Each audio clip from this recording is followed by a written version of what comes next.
I got so much motherfucking design on right now.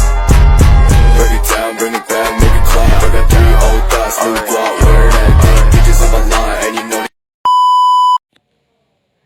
Assalamualaikum warahmatullahi wabarakatuh. Baiklah, saya akan menjelaskan tentang objek linguistik bahasa.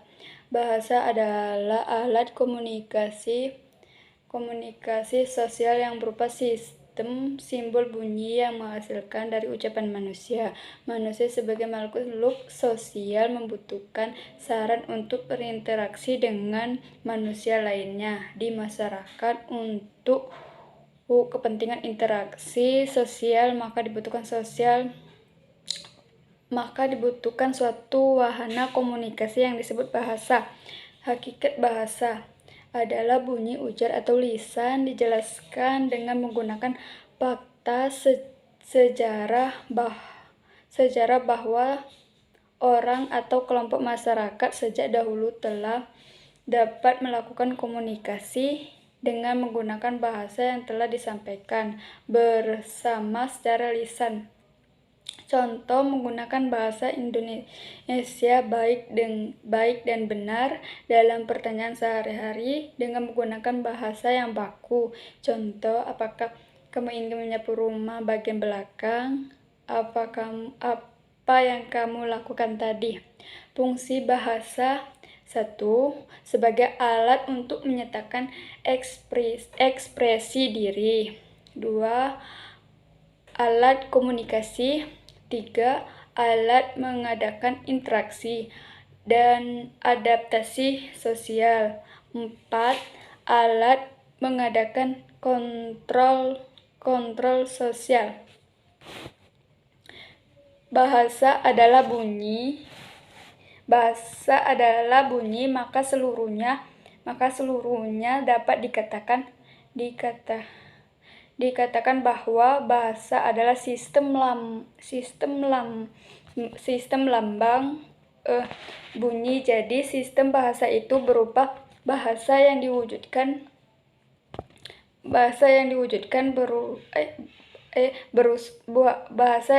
berupa bunyi. Masalah sekarang adalah apa yang dimaksud dengan bunyi itu dan apakah semua bunyi itu termasuk dalam lambang bahasa.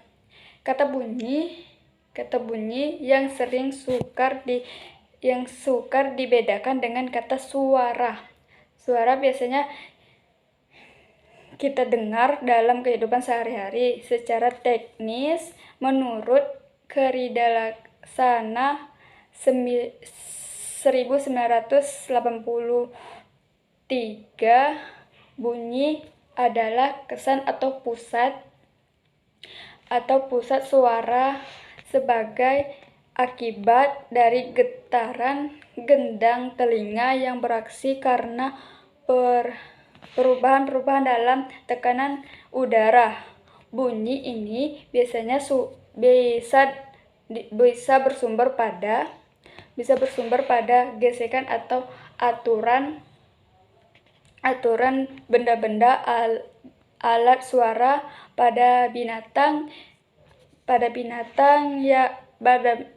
dan manusia.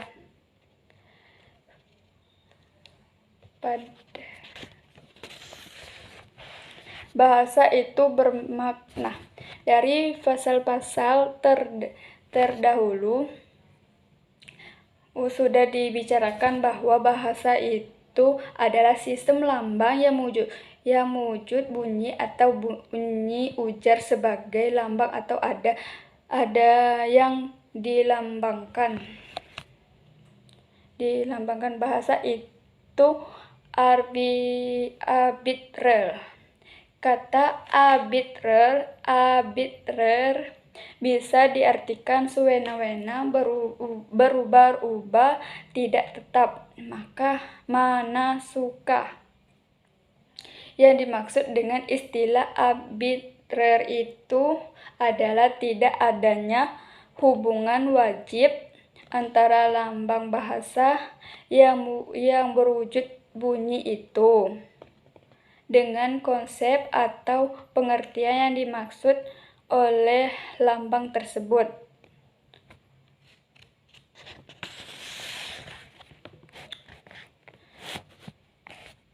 bahasa itu konvensional. Meskipun hubungan antara lambang bunyi dengan yang dilambangkannya bersifat arbitrer, tetapi penggunaan lambang tersebut untuk suatu konsep tertentu bersifat konvensional.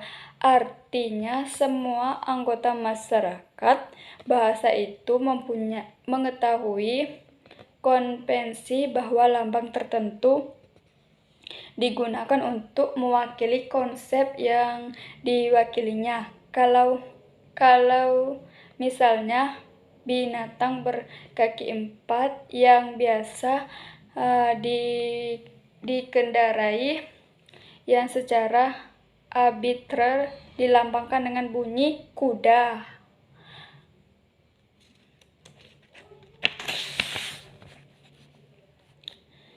Bahasa itu produktif, artinya bahasa itu banyak atau dibongkar-bongkar. Kata produktif adalah bentuk objek dari kata benda produktif. Produksi arti produktif, produksi hasilnya. Lalu kalau bahasa itu dikatakan produktif, maka maksudnya meskipun unsur-unsur bahasa itu terbatas, tetapi dengan unsur-unsur yang jumlahnya terbatas itu dapat dibuat satuan-satuan bahasa yang jumlahnya tidak terbatas. Bahasa itu unik atau memiliki ciri khas. Unik artinya mempunyai ciri khas yang spesifik yang tidak dimiliki oleh orang lain. Lalu kalau bahasa dikatakan bersifat unik, maka artinya setiap bahasa mempunyai ciri khas sendiri yang tidak dimiliki dimiliki oleh bahasa lainnya. Ciri khas ini bisa menyangkut sistem bunyi, sistem pembentukan kata, sistem pembentukan kalimat, atau sistem-sistem lainnya. Salah satu keunikan bahasa Indonesia adalah bahwa tekanan kata tidak bersifat morformis, melainkan sintaksis. Maksudnya, kalau pada kata tertentu di dalam kalimat kita bersifat tekanan atau makna kata itu tetap. Yang berubah adalah makna seluruhnya kalimat.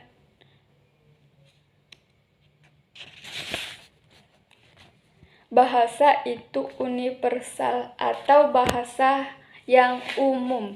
Selain bersifat unik yakni mempunyai sifat atau ciri masing-masing. Bahasa ini juga bersifat universal, artinya ada ciri-ciri yang sama dimaksud oleh setiap bahasa yang ada di dunia ini. Ciri-ciri yang universal ini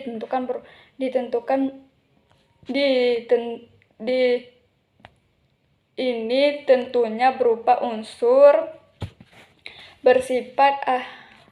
bahasa yang paling umum yang bisa dikaitkan dengan ciri-ciri atau sifat-sifat bahasa lainnya.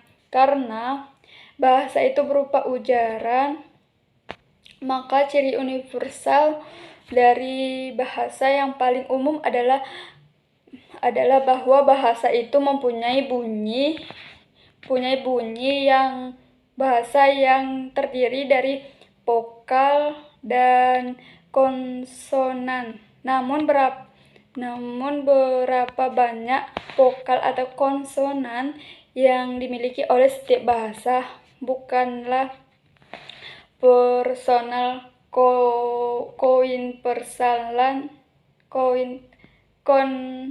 kouniversal. Bahasa Indonesia misalnya mempunyai 6 buah vokal dan 22 buah konsonan. Bahasa itu dinamis, artinya memiliki perubahan.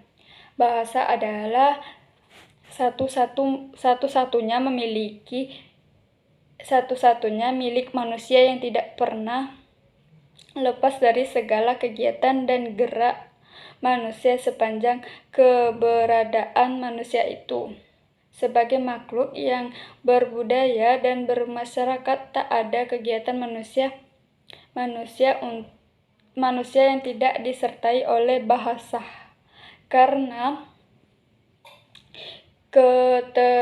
keterikatan dan keterkaitan bahasa itu dengan manusia, sedangkan dalam kehidupannya di dalam masyarakat, kegiatan manusia itu tetap dan selalu berubah. Maka bahasa itu juga menjadi ikut berubah, menjadi tidak tetap, menjadi tidak statis. Karena itulah bahasa disebut dinamis. Perubahan bahasa bisa terjadi pada semua tataran, baik fonologi, morfologi, sintaksis, semantik maupun leksikon. Dalam bidang fonologi misalnya, bahasa Indonesia dulu belum mengenal fonen.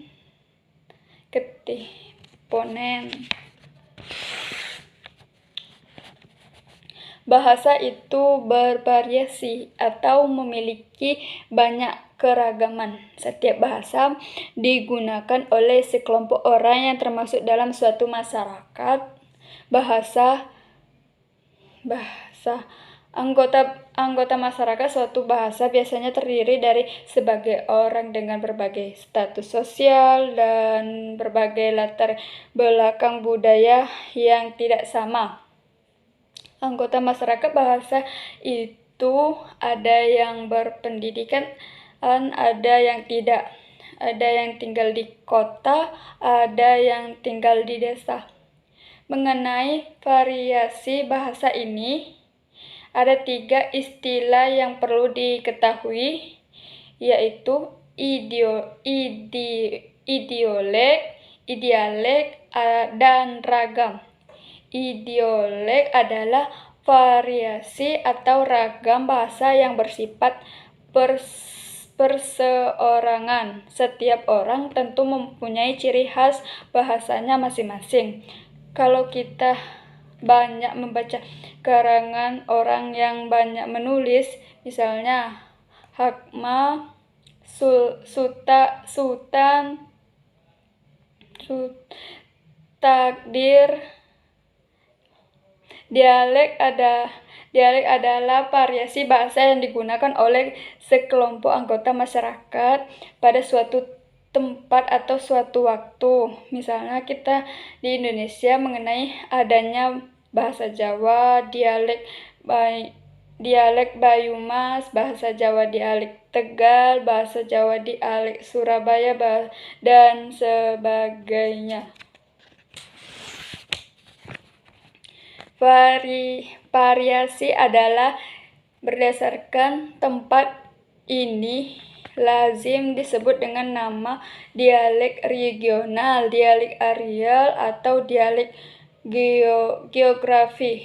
Variasi bahasa yang digunakan pada masa tertentu, misalnya bahasa Indonesia zaman Balai Pustaka Bahasa Indonesia zaman Orde Baru, atau bahasa Indonesia zaman Abdullah bin Abdul Qadir Musi. Lazim disebut dialek temporal atau juga tronolik. Bahasa itu manusiawi atau bahasa digunakan manusia. Kalau kita menyimak kembali ciri-ciri bahasa yang sudah dibicarakan di muka, bahwa bahasa itu adalah sistem lambang bunyi yang dihasilkan oleh alat ucap manusia, bersifat arbitrer, bermakna dengan produktif. Maka dapat dikatakan bahwa binatang tidak mempunyai bahasa, bahwa binatang dapat berkomunikasi dengan sesama jenisnya.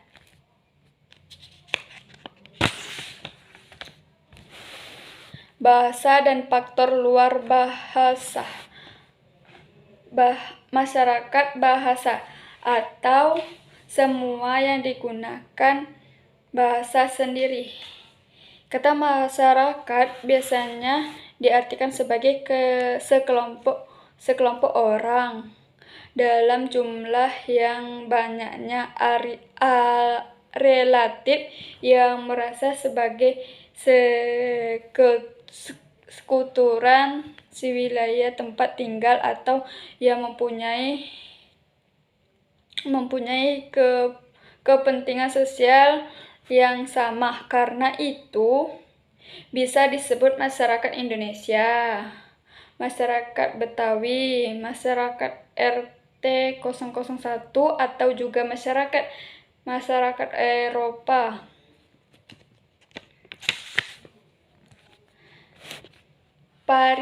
Variasi dan status sosial bahasa. Keanekaragaman.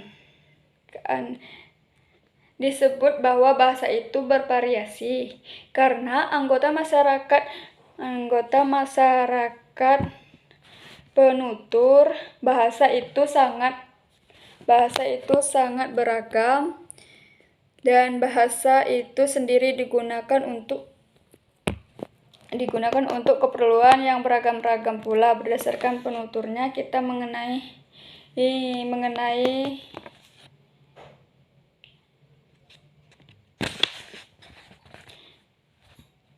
variasi bahasa T dan R. Ini biasanya mempunyai nama yang berlainan. Variasi bahasa Yunani T disebut kadheposah, dan variasi bahasa Yunani R disebut dimotiki. Penggunaan bahasa adanya sebagai macam dialek dan ragam bahasa menimbulkan masalah. Bagaimana kita harus menggunakan bahasa itu di dalam masyarakat? Anda akan menjawab. Akibatnya, kedua kata ganti itu jarang dipakai meskipun dalam kaidah ada. Setting Heimis 1974, seseorang pakar sosiolingvistik, mengatakan bahwa satu komunikasi dengan menggunakan bahasa khas harus memperhatikan 8 unsur yang diakronimkan menjadi speaking, yakni 1. Setting and seni, yaitu unsur yang berkenaan dengan tempat dan waktu terjadinya percakapan. 2. Parivans, yaitu orang-orang yang disebut dalam percakapan. 3. Endus, yaitu maksud dan hasil percakapan. 4. Sequences, yaitu hal yang menunjukkan pada bentuk dan isi percakapan. 5. Key, yaitu yang menunjukkan pada cara atau semangat dalam melaksanakan percakapan. Misalnya, pelaksanaan linguistik dapat diberikan dengan cara yang sesuai. yang santai. 6. Instrumentalities, yaitu yang menunjukkan pada jalur percakapan, apakah secara lisan atau bukan. Norms, yaitu yang menunjukkan pada norma perilaku peserta percakapan. Genres, yaitu yang menunjukkan pada kategori atau ragam bahasa yang digunakan. Kontak bahasa atau interaksi kita dalam masyarakat terbuka artinya yang para anggotanya dapat menerima kedatangan anggota dari masyarakat lain, baik dari satu atau lebih dari satu masyarakat, atau terjadinya apa yang disebut kontak bahasa. Bahasa dari masyarakat atau menerima kedatangan akan setting mempengaruhi dengan bahasa itu masyarakat yang datang. Hal yang sangat menonjol yang bisa terjadi dari adanya kontak bahasa ini adalah terjadinya atau terdapatnya yang disebut bilingualisme dan multilingualisme dengan berbagai macam kasusnya seperti interferensi, interaksi, alih kode, dan campur kode. Sebagai contoh kita ambil keadaan linguistik di Indonesia. Indonesia adalah negara yang multilingual. Selain bahasa Indonesia yang digunakan secara nasional, terdapat pula ratusan bahasa daerah besar maupun kecil yang digunakan oleh para anggota masyarakat. Bahasa daerah itu untuk keperluan yang bersifat kedaerahan dalam masyarakat multilingual yang mobilitas geraknya tinggi.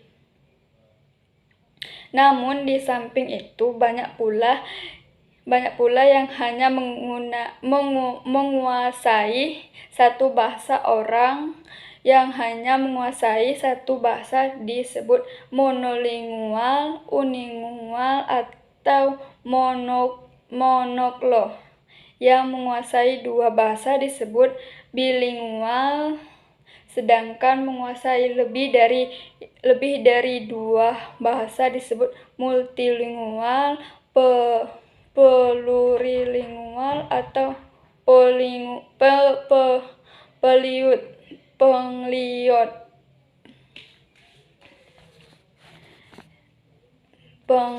pengliot.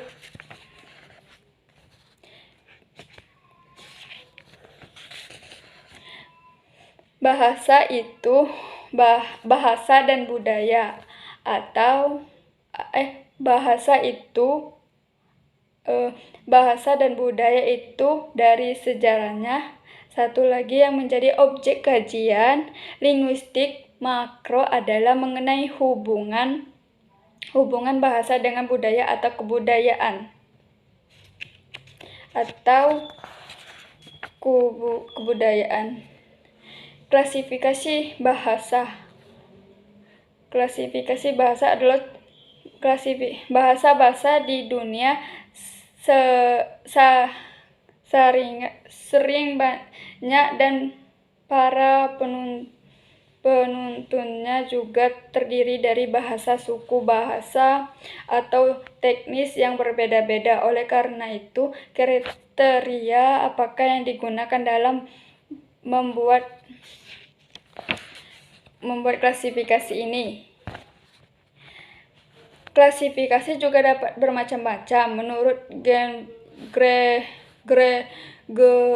Gorenbreh 1957, suatu klasifikasi yang baik kasus mengenai persyaratan non-berinter, exhaustif dan unik. Yang dimaksud dengan non-berinter adalah bahwa kriteria klasifikasi itu tidak boleh semaunya, hanya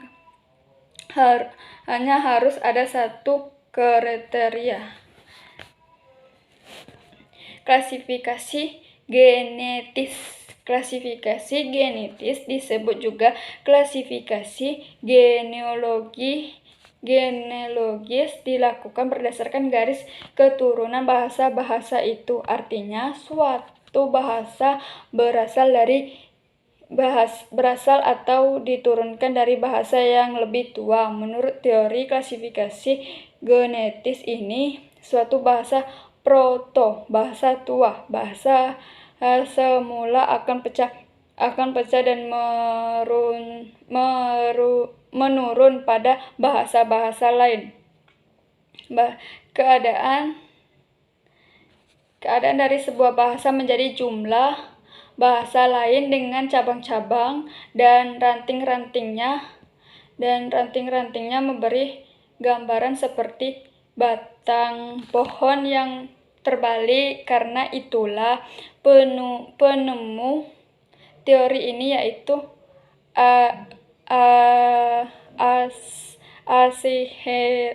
Alexer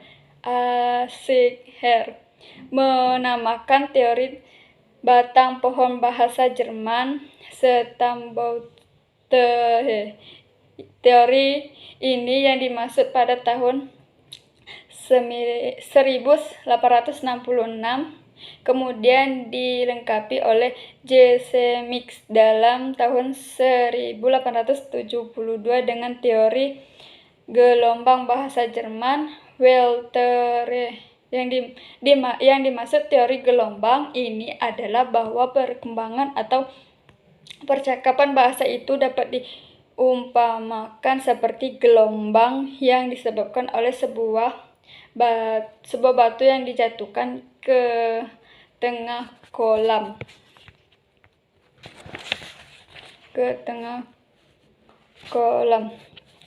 Klasifikasi genetis ini menunjukkan bahwa perkembangan bahasa-bahasa di dunia ini bersifat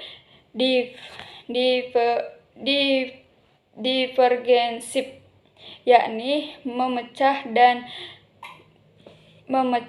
menyebar menjadi banyak teori pada masa mendatang karena situasi politik dan perkembangan teknologi komunikasi yang semakin canggih.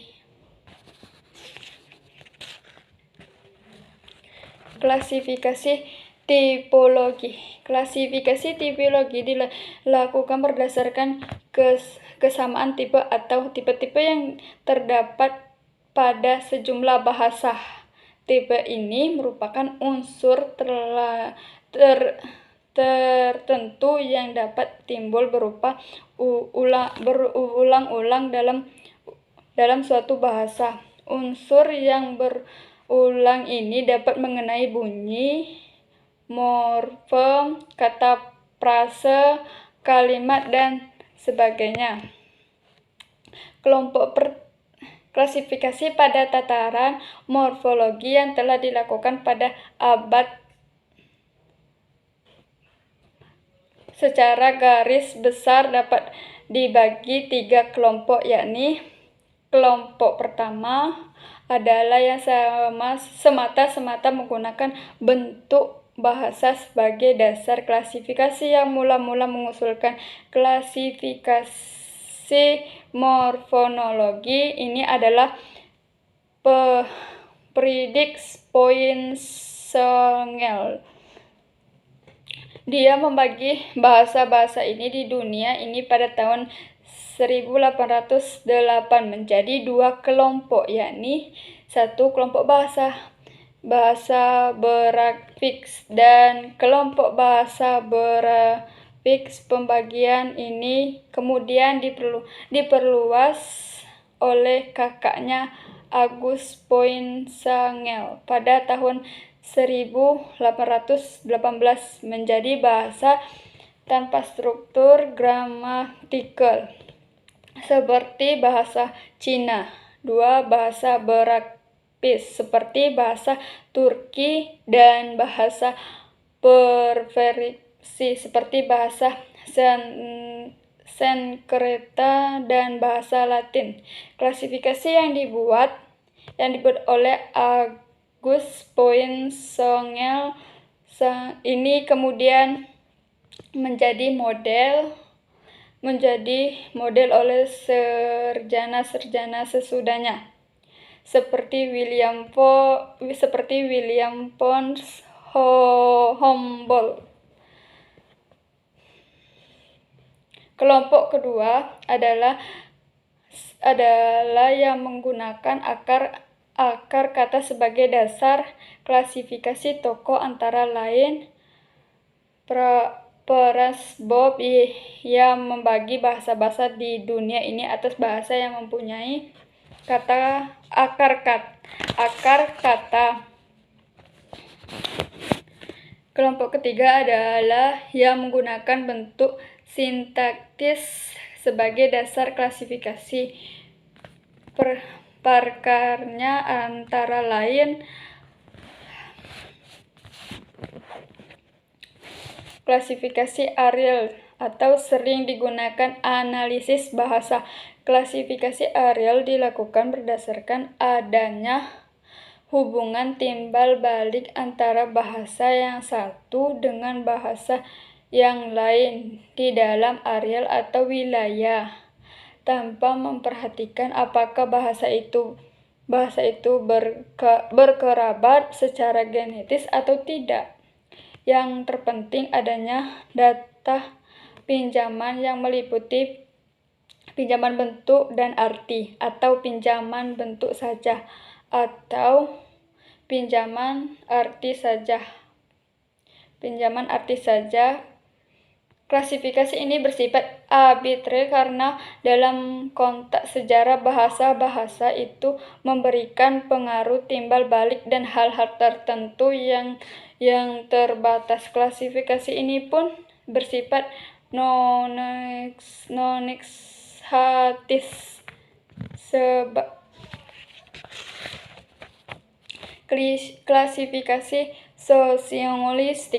Klasifikasi sosiolinguistik dilakukan berdasarkan hubungan antara bahasa dengan faktor-faktor yang berlaku dalam masyarakat,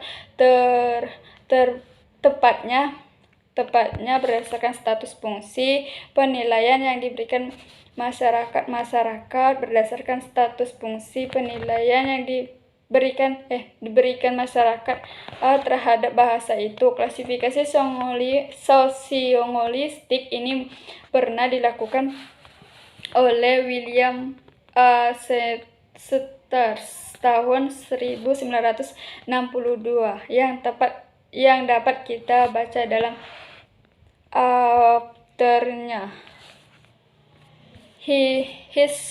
Historisitas berkenaan dengan sejarah perkembangan bahasa atau sejarah pemakaian bahasa itu. Hasil menggunakan keempat ciri di atas ini secara aktif atau tidak, sedangkan